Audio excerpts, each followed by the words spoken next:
Toastmasters of the evening, fellow Toastmasters, dear guests, good evening. Good evening. This is the story of the Prambanan temple compounds, a UNESCO World Heritage Site that is built in the 10th century, located in central Java, Indonesia, the modern-day Yogyakarta.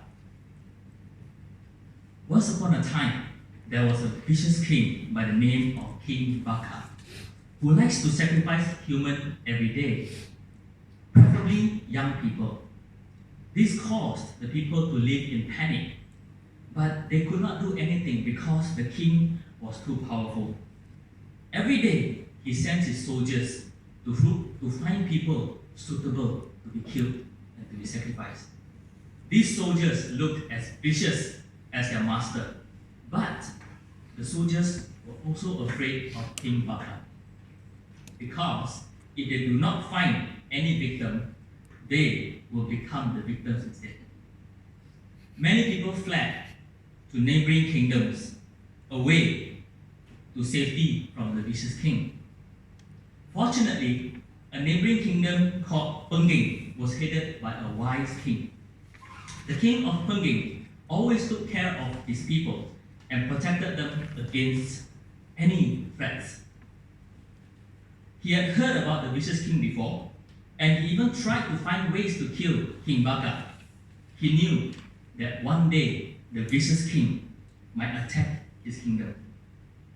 The wise king had a son named Prince Bandung Bondowoso, his only son whom he loved very much. He expected his son to take over his kingdom. One day, Prince Bandung went to live and meditate in a faraway place to improve his spiritual strength. 15 years later, the prince returned, a powerful man.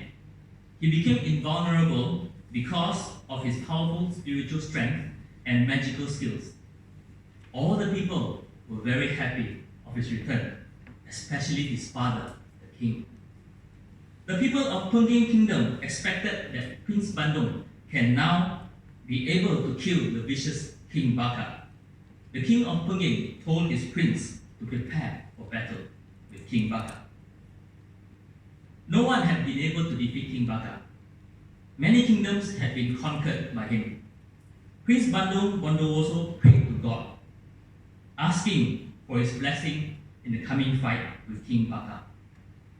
The next morning, Prince Bandung and his soldiers marched towards King Baka's kingdom, and a battle ensued, lasting more than 10 days, where many from both sides died. Eventually, King Baka had to fight Prince Bandung himself.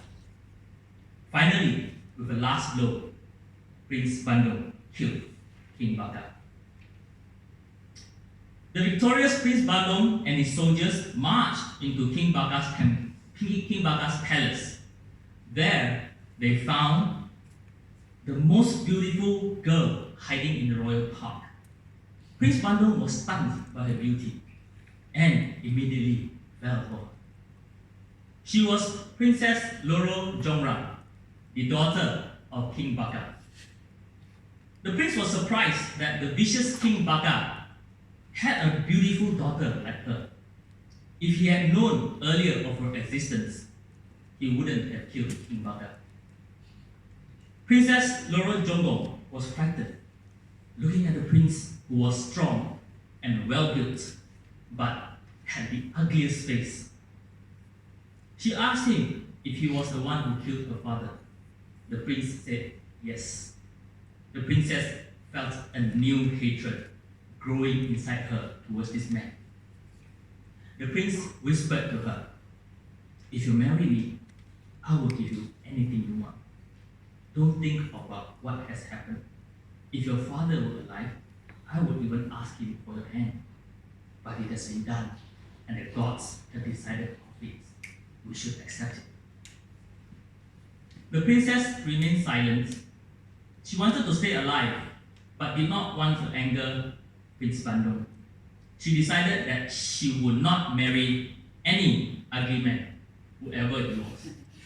So she quickly hatched a plan She agreed to marry the prince on one condition. She said to him, I will marry you if you can build me 1,000 temples in one night. Feeling surprised, the prince asked, why must I build you so many temples? Princess Loro Jomrang answered, I love temples. The beauty of the temples beautify the gardens in our kingdom. They also will be a nice place for our future children to play in. The prince was stunned for a while, but out of his love for the princess and with his magical skills, he agreed to build 1,000 temples in one night for her. That night, he meditated and asked for help from the gods and all the spirits to help him to build the 1,000 temples. Then the work began. True enough, with the help of all the spirits, the work ran very fast. So fast that it worried Princess Loro Jamra. She prayed to God, saying that it was unfair for her to marry such an ugly man like the prince, and asked how she can avoid marrying him. And God whispered something to her. Very early in the morning, before the roosters started crowing, she went out of the palace and headed towards the village. She ordered all the villagers, mostly women, to beat the bamboo drums, making loud noise as a signal that sunrise was approaching. Soon, there was loud noise from drums everywhere. Even the roosters started crowing, more and more, louder and louder. Everyone came out of their houses carrying their tools in order to start work, getting ready to work in the farm. In fact, it was still so dark, there were no signs of sunrise at all. But the spirits, hearing all the drumming, believed that the sunrise is coming soon. Being afraid of seeing people, they fled, leaving their work undone. The working of the temples stopped. The princess found a way to interrupt Prince Bandung to build their temples. Prince Bandung was surprised. Why had the work stopped? He asked. And he thought to himself. He counted the number of temples that were finished. In all, there were 999 temples. One more temple, and he would be able to marry Prince Loro Jomrang. Then he saw the princess still banging on the bamboo drum, accompanied by the villagers. Realizing what the princess had done, the prince shouted angrily, Loro Jomrang, you are a treacherous woman. You are a liar. You are a vicious woman. Look what you have done. How can you do this to me? Only one more temple and you will be my wife. Why? Why did you do that? Calm down, my dear prince, said the princess. It seems that the gods did not permit us to be husband and wife.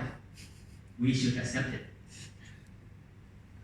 Prince Bandung was now really angry. You are not worthy to live. May God curse you. Since I need one more temple to finish my 1,000 temples, I will make you a statue to complete the 1,000, shouted the prince, roaring like an angry tiger. All you village girls will not marry. You will all die as old maids. Princess Loro Jomrang immediately turned into stone, the most beautiful stone statue. Prince Bandung Bonorowo was silent, shocked that his own words came true, and regretted every word that he said. Later, people named the temple Prambanan, which means Loro Jomrang in Javanese. It is said that among the statues in Prambanan temple compounds, this is the only statue that looks lonely.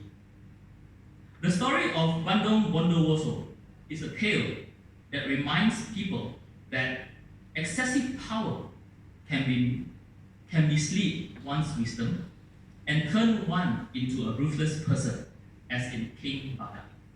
On the other hand, Prince Bandung Bondowoso who had shown his loyalty to his father and his people. When he became too strong, his own strength did not always lead to the satisfaction of all his desires. When he was unable to control his anger, his words only brought tragedy upon him.